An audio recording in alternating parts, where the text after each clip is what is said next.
Daniel, la historia de hoy, ¿de qué se trata? Buenos días, Julio. Este es el reporte coronel de hoy. Este domingo se cumplieron 14 años del execrable feminicidio de Rosalvira Celi. Ella fue violada, torturada y asesinada en el Parque Nacional de Bogotá. Colombia se estremeció por este crimen, por su crueldad, por la lentitud en atender a la víctima y porque quedó en evidencia que el asesino estaba en la calle por negligencia de las autoridades. Adriana Celi, la hermana de Rosalvira, lideró un movimiento para hacer visible la violencia de género. Juliana, la hija de Rosalvira, tenía 12 años cuando mataron a su mamá. La semana pasada obtuvo su título universitario y trabajó muy duro para aprobar una ley que ampara a los niños huérfanos de feminicidios como ellas. La memoria de Rosalvira Celi permanece viva entre los suyos y en una ley que lleva su nombre y que tipifica el feminicidio. Hace unos días, el candidato presidencial Abelardo de la Espriella, que originalmente representó a la familia en el juicio contra el asesino, sugirió que la ley Rosalvira existía por él. La familia dice que eso no es verdad. Saludamos hasta ahora a Adriana, la hermana de Rosalvira, y le preguntamos por qué han mostrado en redes sociales una entrevista suya de hace unos años agradeciéndole al abogado Abelardo de la Espriella. ¿Qué la hizo cambiar de idea? ¿Qué le agradecía entonces y qué es lo que le reprocha ahora? Muy buenos días, Daniel, muy buenos días para todos en la mesa. Gracias por esta invitación. Y bueno, básicamente, y lo dije en las últimas entrevistas que la semana pasada estuve dando, y es que claro que agradecí porque él estuvo en el proceso penal. Él llegó, no por casualidad, pero sí llegó insistiendo su equipo de trabajo para ser parte del proceso penal. Al tercer día de que salió en medios de comunicación el caso de mi hermana, no teníamos obviamente abogados, sí habían más o menos unos 9, 10 abogados que estaban insistiendo en llevar el caso, pero en ese momento apenas estábamos desafortunadamente enterrando a mi hermana con miles de cosas encima. Y llega este equipo de trabajo del señor Abelardo de la Espriella y acompaña el caso penal. Aquí quiero aclarar que llegan en el momento en que yo debo estar en la fiscalía identificando ciertos elementos que encontraron en la casa de este criminal y es allí donde empiezan a acompañarnos. Pues en ese momento no había otra opción efectivamente nos acompañaron en el caso penal. Agradecemos, claro, porque el equipo estuvo ahí presente, pero que en este momento reprocho, y es que él no tuvo nada que ver en el proyecto de ley. Él terminó el proceso penal con nosotros en diciembre del 2012, cuando condenan a cuando condenan a Javier Velasco, y empieza el proceso de demanda al Estado. Que finalmente con ellos no seguimos, con el equipo del señor Abelardo no seguimos el proceso. Y empieza también una situación bien delicada, y es que la jueza hace un llamado porque no se utilizó el agravante que existía en ese momento de la ley 1257 del 2008, que era el asesinato a una mujer por el hecho de ser mujer. El caso de mi hermana quedó sin ese agravante, entonces quizás la pena sí hubiese podido ser más alta. Los 48 años de condena no corresponden únicamente al feminicidio de mi hermana, sino a una sumatoria de los procesos que el agresor tenía en curso en ese momento, que era la violación a sus hijos y otras violencias sexuales a una trabajadora sexual y otros casos. En ese momento es que yo empiezo a unirme al movimiento de mujeres, a colectivos de mujeres, y empezamos a trabajar en un proyecto de ley que ya se venía gestando, y empezamos a trabajar para tipificar el feminicidio como delito autónomo.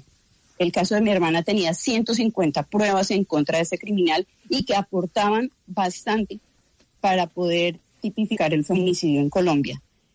Y eso es lo que me molesta en este momento. Adicional, pues la violencia que ha ejercido el señor de la Espriella a las periodistas, y eso es lo que muestran en los medios de comunicación. Y lo que no sabemos, pues finalmente lo que me interesa es aclarar que él no participó en el proyecto de tipificación del feminicidio que tiene el nombre de mi hermana Rosa Elvira Celi. Doña Adriana, ¿por qué ustedes no tomaron la oferta del doctor de la Espriella para emprender la demanda contra el Estado por el feminicidio de Rosa Elvira? Porque eran unas cláusulas irrisorias. Yo no soy abogada, pero tuve la posibilidad de recoger y de hacer un trabajo minucioso con el caso de mi hermana. Y tengo alrededor mucha gente que conoce de leyes. Cuando yo recibo la propuesta, el contrato que tenía que firmar con el señor de la Espriella, pues me causa curiosidad que yo no podía mostrarle ese documento ni a los medios de comunicación ni a nadie. Digamos que para mí no era lógico hacer una demanda al Estado sin tener de base los derechos humanos, porque a mi hermana se le vulneraron todos los derechos.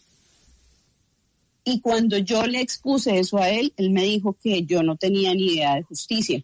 Yo acababa de salir de una enfermedad, yo estaba enferma cuando le sucedió esto a mi hermana, me hicieron una cirugía, y el mismo día que salí de mi cirugía fue que él estuvo insistentemente llamándome para que le firmara ese documento, y yo le dije que yo no podía todavía y que definitivamente no me parecía justo que en ese momento pues me estuviera pues llamando tantas veces, porque yo estaba delicada de salud. Y su respuesta fue esa, que yo que no sabía que era justicia, y simplemente pues se acabó la relación contractual que teníamos con él.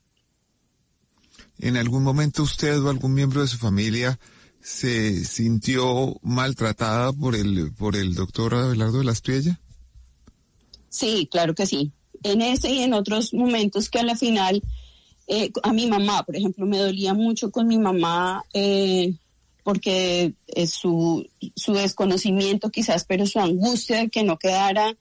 que quedara impune más bien el caso de mi hermana, pues ella opinaba en las reuniones que teníamos en algunas ocasiones, y él la ninguneaba, la hacía sentir mal. Mi mamá estaba muy emocionalmente y físicamente muy desgastada precisamente por esta situación, y en ocasiones ella llegaba muy mal y llegaba a llorar y se sentía incómoda, igual que a mí.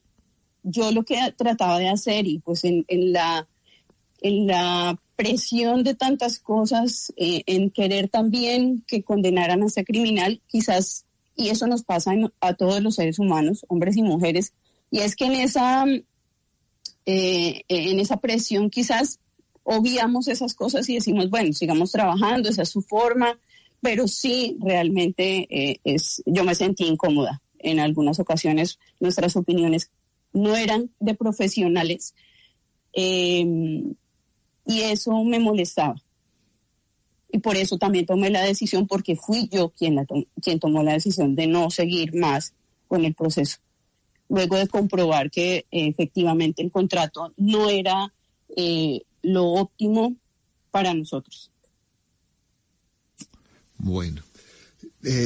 Doña Adriana, en definitiva, usted sí tiene gratitud por lo que él hizo en una parte del proceso, aunque está en desacuerdo con la ausencia del hecho de que era un crimen contra una mujer, que eso no se alegó en esa representación jurídica, pero pues está en desacuerdo con que él se llame a sí mismo o se promueva como si tuviera algo que ver con la ley que lleva el nombre de su hermana.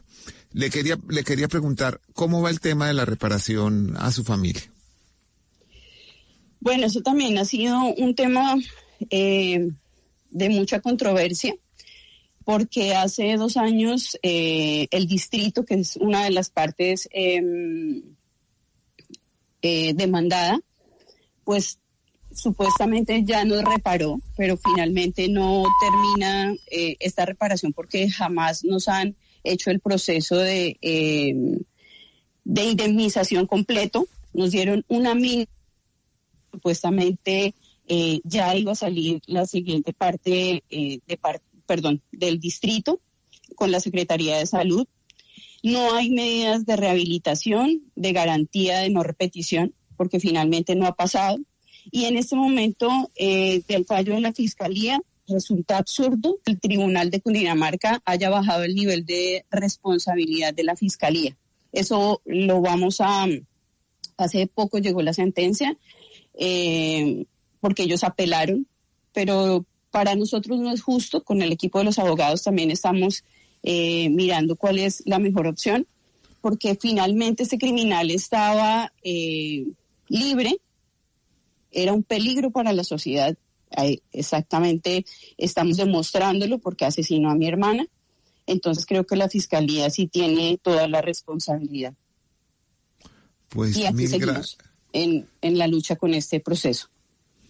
Muchísimas gracias a doña Adriana Celi, hermana de Rosalvira Celi. Ella ha sido un ejemplo de tesón y de valor en un proceso muy difícil que ha afrontado junto con su familia. Este fue el reporte coronel de hoy. Muchas gracias.